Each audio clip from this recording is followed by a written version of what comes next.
حضرت سیدنا ابراہیم خلیل اللہ اعلیٰ نبینا علیہ الصلاۃ والسلام کا تذکرہ قرآن مجید نے کئی جگہوں پہ بیان فرمایا ہے۔ نبی پاک صلی اللہ تعالی علیہ وسلم نے ارشاد فرمایا کہ میں ملت ابراہیم پہ ہوں۔ حضرت ابراہیم علیہ الصلاۃ والسلام کے سیرت کو، سوانح کو، ان کی زندگی کے واقعات کو قرآن مجید نے متعدد مقامات پہ بیان کیا ہے۔ انبیاء کرام علیہ السلام 1,24,000 کم و بیش ہوئے، لیکن دین اسلام میں نبی پاک علیہ السلام کی امت میں جو مقام حضرت ابراہیم کا ہے وہ بس انہی کا ہے۔ ان کی زندگی ایک بڑی خوبصورت، بڑی منفرد اور مسلمانوں کے لیے بڑی اسوہ نور دینے والی زندگی ہے۔ نبی پاک صلی اللہ علیہ وسلم نے فرمایا میں اپنے باپ حضرت ابراہیم کی دعا بن کے دنیا میں آیا ہوں۔ اور پھر محبوب پاک سید عالم صلی اللہ تعالی علیہ وسلم نے اپنی امت میں بھی جناب ابراہیم کے طریقے کو جاری رکھا۔ صحابہ نے قربانی کے بارے میں حضور سے پوچھا ما ھذہ الاضحیہ، یا رسول اللہ صلی اللہ علیہ وسلم یہ قربانی کیا ہے؟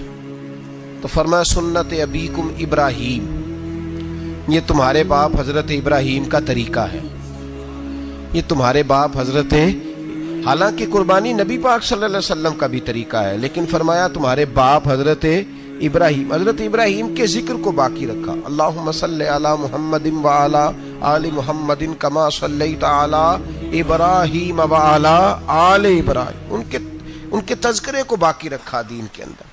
حضرت ابراہیم بڑی امتیازی شان والے نبی ہیں، بڑی امتیازی شان والے۔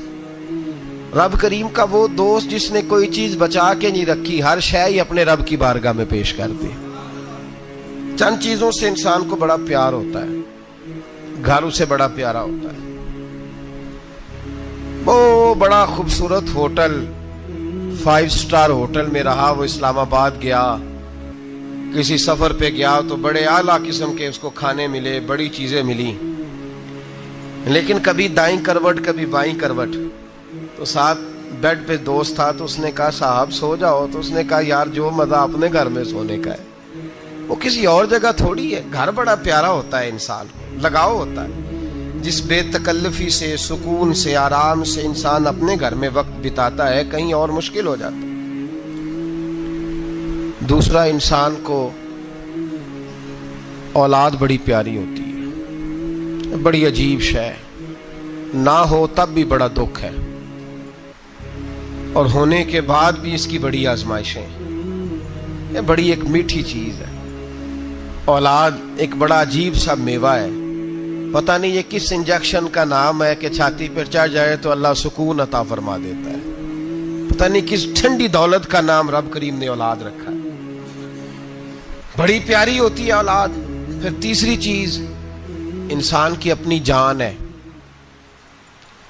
اور یہ اتنی قیمتی شے ہے کہ اللہ کریم نے فرمایا کہ اگر تیری گردن پہ کوئی آدمی پستول رکھ کے، تلوار تیرے گلے پہ رکھ کے کہے نا کہ رب کا انکار کر دے ورنہ مار دوں گا، تو فرمایا وقتی طور پہ میری ذات کا انکار کر پر جان بچا جا۔ اگر تو مرنے کے قریب ہو گیا ہے اور حرام شے کھائے بغیر تو بچ نہیں سکتا، مر جائے گا، تو فرمایا چل تو اس طرح کر حرام کھا کے جان بچا، پر جان بچانا فرض ہے، ضروری ہے۔ وطن بڑا پیارا، اولاد بڑی پیاری، جان بڑی پیاری، پر حضرت ابراہیم سے رب کریم نے فرمایا چل ابراہیم کوئی چیز دے، تو کہا یا اللہ تینوں ہی تیرے نام پہ قربان کرتا ہوں، تیری ہوئی ساری، ہر شے تیری۔ حضرت ابراہیم نے دین کے لیے، آپ شہر بابل کے قریب پیدا ہوئے تھے، وہاں سے مصر آئے، مصر سے فلسطین آئے، اور فلسطین سے آ کر کے کعبہ آباد فرمایا۔ زندگی سفروں میں گزری، سفر ایک تکلیف والی چیز ہے، پر حضرت ابراہیم نے وطن چھوڑ دیا، گھر چھوڑ دیا۔ جان بڑی عزیز ہوتی ہے اصل میں نا، جب انسان جد و جہد کرتا ہے نا دین کے لیے تو اس کے راستے میں بڑی چیزیں آتی ہیں، کبھی اولاد، کبھی گھر، کبھی باہر، کبھی حکومتیں، کبھی سیاستیں، کبھی چدراہٹیں، اس کے راستے میں بڑا کچھ آتا ہے اور اسے ہر چیز کو فیس کرنا پڑتا ہے. گھر کے اندر بھی جنگ ہوتی ہے اور گھر کے باہر بھی لڑائی ہوتی ہے. یہ آسان ہے ہی نہیں. ہم تو خیر ہتھیار چھوڑ کے پھینکنے والے لوگ ہیں، ہم بھولے بھالے لوگ ہیں. ہم کہتے ہیں میں نے تو کہا تھا مہندی نہ کرو، پر بیٹے نہیں مانے، بھولے جو ہوئے. اسی طرح حالانکہ اگر وہ بیٹا کہے نا کہ ابا جی لاؤ زندگی میں سارا کچھ میرے نام کرو، تو پھر ہم بھولے نہیں ہوتے اور اس وقت ہم تیز ہوتے ہیں، کہتے ہیں یہ کیسے ہو سکتا ہے، ہاتھ کاٹ کے دے دوں. اس وقت نہیں. دین کے معاملے میں بھولے ہوتے ہیں. بیٹا بد مذہب کے پاس جا رہا ہے تو اس وقت ہم بھولے بھالے ہیں، کوئی عرض نہیں. لیکن اگر وہ اپنی پسند کی شادی کرے ہمیں کراس کر کے، پھر ساتھ ہی ہم تیز ہو جاتے ہیں. تو حضرت ابراہیم نے جب دین کے لیے نکلے تو جد و جہد کی، گھر کے اندر بھی گھر کے باہر بھی. آپ کے والد کا نام طارق ہے، وہ توحید پرست تھے، ایماندار تھے، پرہیزگار تھے. آپ کے چچا کا نام آزر ہے، وہ بت پرست تھے، بت بیچا کرتے تھے. حضرت سیدنا ابراہیم علیہ السلام جب میدان عمل میں نکلے تو حضرت ابراہیم علیہ السلام نے اپنے گھر سے جہاد شروع کیا. لڑنا پڑا. گھر کے اصولوں سے چچا نے جو رواج بنائے ہوئے تھے اس رواج سے ٹکرائے. فرمایا میں اپنے گھر کے اندر یہ بت پرستی نہیں ہونے دیں گا. چچا کو ایک دفعہ نہیں، بار بار 100 دفعہ سمجھایا. آپ کا چچا بت بنا کے بیچا کرتا تھا. حضرت ابراہیم علیہ السلام تھوڑے بڑے ہوئے تو کہنے لگا کہ چلو میرے ساتھ، تم بھی بت بیچنے ہیں، ہمارا کاروبار ہے. حضرت ابراہیم ساتھ نکلے تو بت پکڑا ہے. گندے پانی کے اندر اس بت کو ڈبوتے ہیں، کہتے ہیں کسی نے خریدنا ہے تو خرید لو، نہ یہ نفع دے سکتا ہے نہ نقصان دے سکتا ہے. جو اپنا آپ نہیں بچا سکتا تمہیں کیا بچائے گا، خریدنا ہے تو خرید لو. چچا کہنے لگا تو کاروبار چمکا رہا ہے کہ تباہ کر رہا ہے. گھر میں بڑے معاملات خراب ہوئے، جھگڑے ہوئے، لیکن حضرت ابراہیم علیہ السلام ایک منٹ کے لیے بھی اپنے گھر کے اندر بھی کمپرومائز کرنے کو تیار. یہ تھوڑا مشکل میں نے پہلو چھیڑ دیا ہے، یہ تھوڑا مشکل پہلو چھیڑ دیا ہے. بڑا سمجھدار آدمی ہے پر بیوی سے پردہ نہیں کرا سکتا. سیانا ہے، پنچایت کا بندہ ہے، جو اس سے آپ کہیں گے وہ بات یہ سنائے گا، لیکن کہتا ہے نہیں جی میں نے کوشش کر لی ہے. کس قسم کی کوشش ہے صاحب، یہ کیسے ہو گیا؟ حضرت ابراہیم علیہ السلام نے گھر کے اندر سے فرمایا نہیں کرنے دوں گا. گھر کے اندر بھی ٹکرائے. فرمایا تم جو بھی ہو، پاش کیا چچا کے اصولوں کو. اور باہر جب نکلے تو صرف علاقے کے چیئرمین سے نہیں ٹکرائے، ایم پی ایم این اے وزیر مشیر سے نہیں ٹکرائے. سپر پاور نمرود دنیا کا واحد حکمران تھا اس وقت، دوسرا کوئی حکمران ہی نہیں تھا. اکیلے حکمران سے جا کر ٹکرائے. کوئی ساتھ فوج نہیں تھی، کوئی ساتھ ان کے طاقت بظاہر دنیا داری کی کوئی نہیں تھی، پر حضرت ابراہیم جا کے ٹکرائے. اور میرے رسول پاک صلی اللہ علیہ وسلم نے سند بیان کی. فرمایا افضل الجہاد کلمۃ الحق عند سلطان الجابر. فرمایا سب سے افضل جہاد یہ ہے کہ تو ظالم بادشاہ کے سامنے کھڑے ہو کے حق بات بیان کر دے. یہ سب سے بڑا جہاد ہے، یہ سب سے افضل الجہاد کلمۃ الحق عند سلطان الجابر، سب سے بڑا جہاد. حضرت ابراہیم کھڑے ہو گئے، سپر پاور سے ٹکرائے. یہاں ہم لوگ حکمتوں کا شکار ہیں، دیکھیں گے، کریں گے، سوچیں گے. اور مولوی صاحب کو ویسے کہتے ہیں آپ پرہیز کریں سیاسی باتوں سے. بھئی اللہ کے ہر نبی نے جا کے وقت کے ظالم حکمران کو لتاڑا ہے، للکارا ہے. یہ تو مشن انبیاء ہے. حضرت سیدنا ابراہیم علیہ السلام نے جو اس کو جا کے کہا کہ تو جھوٹ بولتا ہے، تو جھوٹا ہے، تو خدائی کا دعویٰ کرتا ہے، تو بہت بڑا ظالم ہے. اور قرآن مجید نے اس ساری بات کو بیان فرمایا. حضرت ابراہیم علیہ السلام سے کہنے لگا میں رب ہوں. تو آپ نے فرمایا میرا رب تو وہ ہے جو زندہ کرتا اور مارتا ہے. تو پھر آپ حق بات بیان کریں گے تو اللہ مارے گا کہ بندہ مارے گا؟ کچھ بھی نہیں ہوتا، کیونکہ زندگی موت کس کے ہاتھ میں ہے؟ اللہ کے ہاتھ میں. زندگی موت اللہ، کچھ بھی نہیں ہوتا. انسان صحیح سمت کا تعین کرے اور صحیح چلے. حضرت علی شیر خدا سے کسی نے کہا تھا کہ آپ کے بڑی دشمنی ہے، کوئی محافظ رکھ لیں. آپ فرمانے لگے موت خود بہت بڑی محافظ ہے، وقت سے پہلے آتی ہی نہیں. بڑی محافظ ہے وقت سے پہلے. علامہ نورانی رحمت اللہ تعالی علیہ کراچی جیسے شہر میں رہا کرتے تھے، جہاں گام گام پہ خطرہ تھا. لوگوں نے کہا حضرت اتنے بڑے لیڈر ہو, آپ کی جماعت کی 62 سیٹیں ہوئی قومی اسمبلی میں, ایک ایسا وقت بھی آیا تو کوئی ایک آدمی بندوق والا. آپ فرمانے لگے مجھے ضرورت ہی نہیں, اس لیے کہ جس خدا رسول کے لیے میں نکلا ہوں وہ خود ہی حفاظت کرنے والے ہیں, ضرورت نہیں ان چیزوں. تو بھائی حضرت ابراہیم ٹکرائے, اور آپ کا انداز کیا ہے؟ جا کے کہا کہ تو نہیں, خدا وہ ہے جو زندہ کرتا. اور اس نے ایک بیوقوفوں جیسی دلیل دی. ایک آدمی کو کل پھانسی دینی تھی تو اس کو بلایا, کہنے لگا تجھے کب پھانسی ہے؟ اس نے کہا کل. کہنے لگا جا تجھے ذات کیا, زندگی دی, اس کو چھٹی دے دی. ایک عام آدمی بیچارہ بیٹھا تھا, اس کو پکڑ کے نا کہنے لگا اس کی گردن اڑا دو. کہنے لگا دیکھ لو میں بھی زندہ کرتا اور مارتا ہوں, وہ جو کل مرنے والا تھا میں نے زندہ کر دیا ہے, اور جس کو پتہ ہی نہیں تھا کہ میں نے مرنا ہے اسے پکڑ کے میں نے مار دیا ہے. یہ بیوقوفوں جیسی دلیل ہے. حضرت سیدنا ابراہیم علیہ السلام چاہتے تو اسی وقت دلیل توڑ دیتے کہ تو کیا بیوقوفوں جیسی بات کر رہا ہے, اگر تو زندگی دیتا ہے تو مرے ہوئے میں جان ڈال کے دے جس کو تو نے مارا ہے. لیکن حضرت ابراہیم نے دیکھا کہ بیوقوف ہے, بیوقوفوں سے بحث نہیں ہوتی, دلیل بدل لی جاتی ہے, ان کی عقل کے مطابق بات کی جاتی ہے. حضرت ابراہیم فرمانے لگے میرا رب وہ ہے جو سورج مشرق سے نکالتا ہے اور مغرب میں غروب کرتا ہے. تو اگر رب ہے تو تو مغرب سے نکال کے مشرق میں غروب کر. فبہت الذی کفر, کافر لاجواب ہو گیا, اس کے پاس اس چیز کا کوئی جواب نہیں تھا. علامہ اسماعیل حقی نے خوبصورت فقرہ لکھا ہے, خوبصورت, جان ڈال دی ایک جملہ کہہ کے. حضرت سیدنا علامہ اسماعیل حقی رحمت اللہ علیہ فرمانے لگے چونکہ نمرود بیوقوفوں جیسی باتیں کر رہا تھا, اگر وہ یہ کہہ دیتا نا کہ میں سورج کو نکالتا ہوں مشرق سے, میں غروب کرتا ہوں معاذ اللہ مغرب میں نکالتا ہوں, تو آپ اپنے رب سے کہیے کہ وہ مغرب سے نکال کے مشرق میں غروب کرے. علامہ اسماعیل حقی فرماتے ہیں رب کریم کی آواز قدرت تھی, مالک حضرت ابراہیم علیہ السلام کے اس, اگر وہ کہہ دیتا اور حضرت ابراہیم دعا کر دیتے تو رب کریم نے فرشتوں کو تیار بٹھایا ہوا تھا. فرمایا اگر یہ کہہ دے میرے خلیل سے کہ سورج مغرب سے نکال کے مشرق میں غروب کرنا ہے تو تیار رہنا, جس طرح خلیل کہیں گے ویسے ہی کر دیں گے. واتخذ اللہ ابراہیم خلیلا, ابراہیم ہمارا دوست جو ہوا, جیسے کہے گا ویسے کر دیں گے. حضرت سیدنا ابراہیم علیہ السلام کی باتوں کا جب جواب نہ دے سکا, دلیل نہیں بندہ دیتا, پھر لڑائی کرتا ہے, پھر جھوٹے موٹے اعتراض کرتا ہے. دلیل ختم ہوتی ہے تو لوگ ذاتیات پہ اترتے ہیں, کہتے ہیں یہ کھانستا صحیح نہیں, دیکھتا صحیح نہیں. دلیل ختم, اب ذاتیات پہ اترے, کہنے لگے مجھے پتہ چلا ہے کہ یہ فلانی جگہ گیا تھا تو وہاں جا کے اس نے اس طرح کیا ہے. پھر لوگ ذاتیات پہ اترتے ہیں, جب دلیل کا جواب دلیل سے نہیں دے پاتے پھر ذاتیات پر اتر کر حملے کرتے ہیں. حضرت ابراہیم کے دلائل کا جواب نمرود نہ دے سکا تو کہنے لگا کہ اس کو آگ میں ڈال دو. قوم گئی ہوئی تھی ساری, آپ نے بات سنی ہوئی ہے, میں نے صرف اشارہ دینا ہے, میلے پہ.